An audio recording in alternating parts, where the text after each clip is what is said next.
Failure. A word that triggers anxiety, shame, and self-doubt in so many. From the moment we are children, we are conditioned to fear it. Bad grades, missed opportunities, criticism, rejection, each treated as if it's a reflection of our worth. We are taught to pursue success relentlessly and to avoid failure at all costs.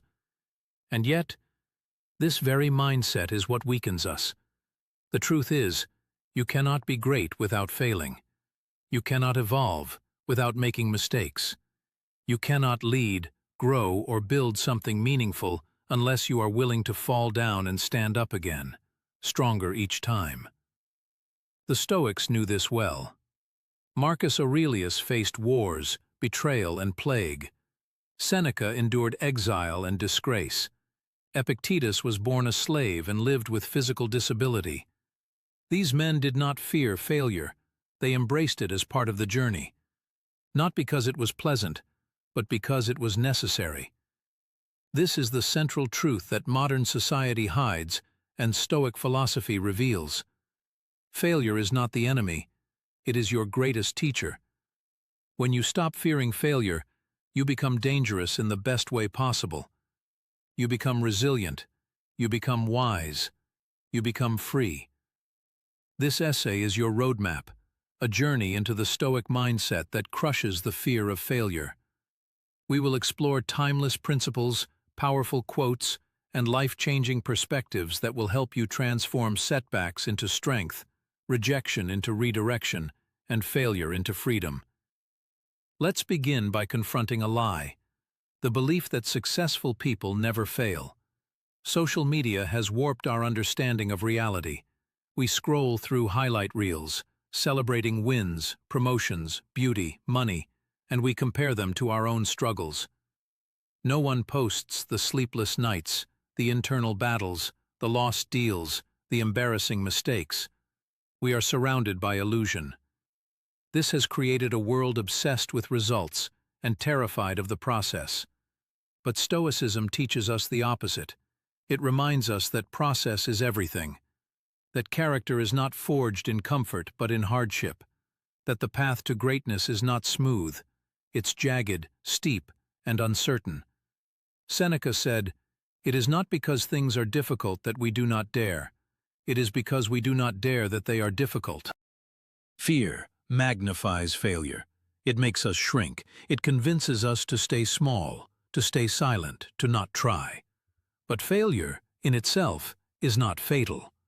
What is fatal is not trying. Most people define success externally: money, status, applause. But the Stoics rejected that. To them, success was internal.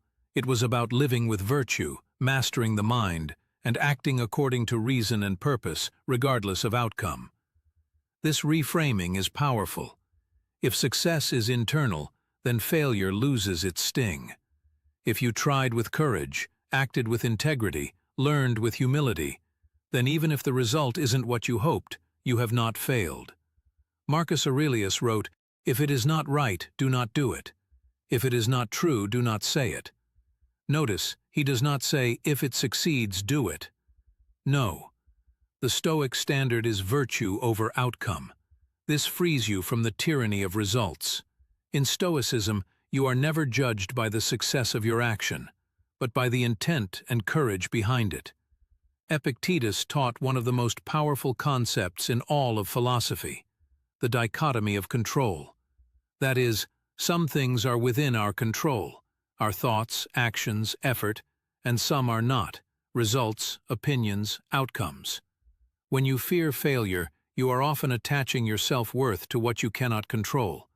But when you focus only on what is up to you, you become untouchable. You do your best, give your all, and let go of the rest. Say you prepare for a job interview. You research, rehearse, dress well. But you don't get the job. Have you failed? Not if you followed your process with excellence. The outcome was never yours to guarantee. This clarity removes anxiety. You no longer fear failure because you are no longer obsessed with the result. You become focused on your response to failure, which is always in your hands. Here is a concept that most people resist, but which Stoics embrace.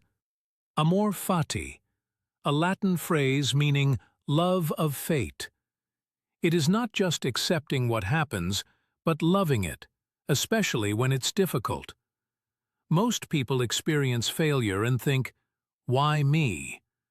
The Stoic mind thinks, "Good, now I get to grow, now I get to train, now I get to learn." Imagine adopting this mindset.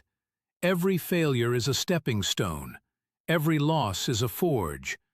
Every time the world says no, it's just a redirection towards something greater.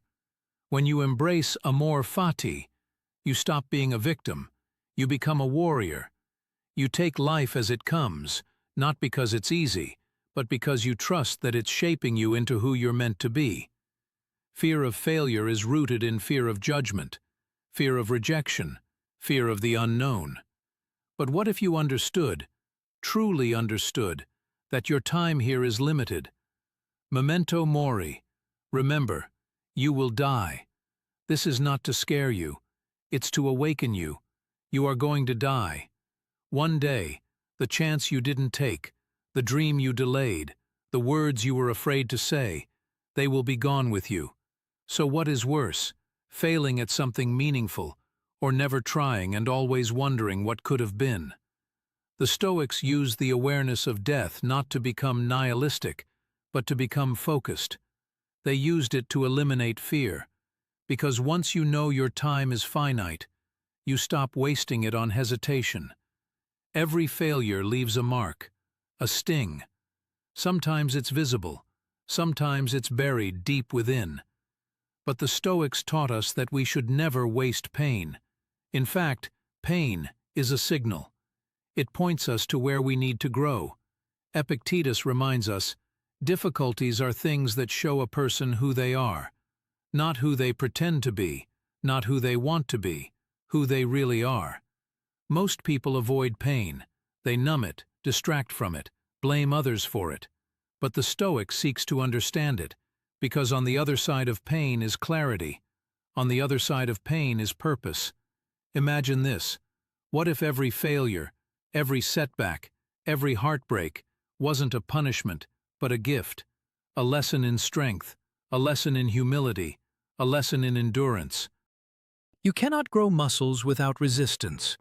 You cannot build resilience without pressure, and you cannot become mentally unshakable without failing, often and deeply. So the question is not, how do I avoid pain, but how can I transform it? Failure is not the opposite of strength, it is the source of it. One of the most profound insights in Stoicism is this: the thing that stands in the way becomes the way. Marcus Aurelius said, "The impediment to action advances action. What stands in the way becomes the way." This is not just philosophy. It's a mindset shift that will change your life. We often see obstacles as stop signs. We think, this didn't work out, so maybe it wasn't meant to be. But the Stoic mind reframes that. This challenge exists to make me stronger, to redirect me, to test how much I truly want it. There is no great success story that doesn't include failure. Edison failed 1,000 times before inventing the light bulb. The Wright brothers crashed their first attempts to fly. Even Marcus Aurelius ruled during plague and rebellion, not ease. So why are you afraid of obstacles? Why are you waiting for the path to be clear? That path doesn't exist. Your obstacles are your training ground. They are your teachers. They are the way. When you stop asking for life to be easy, and instead ask for the strength to meet it, it all changes. Let's be honest. Most of our fear of failure isn't about the event itself. It's about what it says about us. Our ego wants to be seen as competent, perfect, successful. Anything less feels like humiliation. But the Stoics teach us to detach from ego, because ego is fragile. It is loud when praised and shattered when criticized. It keeps us from taking risks. It clings to status. It demands admiration. Seneca said, "What progress have I made? I have begun to be a friend to myself." That means I no longer need validation. I no longer fear judgment. I act based on principle, not applause. Ego says, I must not fail. Wisdom says, if I fail, I will learn. Ego is terrified of rejection. Wisdom embraces correction. When you detach from ego, you become free. Free to take risks, free to start over, free to fail in public and not lose your identity. You are not your success. You are not your failure. You are your effort, your courage, and your mindset. One of the most powerful Stoic traits is discipline. It's not glamorous, it's not flashy, but it is the daily act of choosing what is right over what is easy, choosing structure over chaos, purpose over pleasure. You see, failure often leads to doubt, and doubt eats away at progress. It whispers lies. You're not good enough. Why bother? You'll fail again. But discipline doesn't argue with doubt. Discipline says, I don't care how I feel, I show up. Discipline says, I don't need results today, I just need to keep going. Discipline says, I failed yesterday, but today is new, and I will begin again. The Stoic warrior is not fearless. He is disciplined despite his fear. You want to stop being afraid of failure?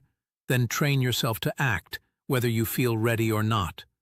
There will be times when failure breaks you, times when you question everything, when it feels like the universe is against you. The Stoics didn't deny this. They didn't tell you to just be positive. No, they taught us to build resilience, the quiet strength to begin again, no matter how many times you fall. Epictetus said, it's not what happens to you, but how you react to it that matters. So maybe you lost the job, or the business failed, or the relationship ended, or the world laughed at you. Good. Let them laugh. Let the fire consume what is weak. You will rise. That is resilience. That is stoicism. The ability to endure failure without letting it destroy your character. To feel pain and not be bitter. To lose and not become lost. You don't need to win every time, but you must never stop getting back up. Your future doesn't belong to the fearless. It belongs to the resilient. After we fail, the instinct is to explain, to justify, to apologize, to scramble and repair our image. But one of the most powerful things you can do after failure is to remain silent, not as a form of shame, but as a form of power. Silence is not weakness, it is presence. It is strength under control. Marcus Aurelius often reminded himself not to be caught up in public life more than necessary. When failure hits, silence gives you space to process, to reflect, to rebuild, not reactively, but intentionally. Let people think what they want. You don't owe the world an explanation. You owe yourself a lesson. And silence is the space where the lesson reveals itself. Speak less, listen more. Let your actions be your answer. In that quiet space after defeat, the Stoic sharpens his blade, steadies his breath, and prepares to rise, not with noise, but with resolve. Failure becomes unbearable when we compare ourselves to others. We look at peers who seem to be thriving while we're stumbling, and we feel small. But this is a trap, and the Stoics knew it well. Epictetus wrote, if you want to improve, be content to be thought foolish and stupid. Comparison is poison to the soul. It shifts your focus from your own growth to others' appearance. And remember, what you see is never the full truth. Behind every success story is a story of pain, struggle, and sacrifice. So when you fail, don't scroll for comfort.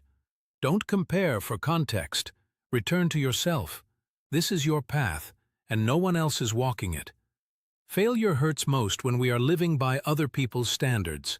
Society says you must succeed by 30, that you must never mess up, that you must impress.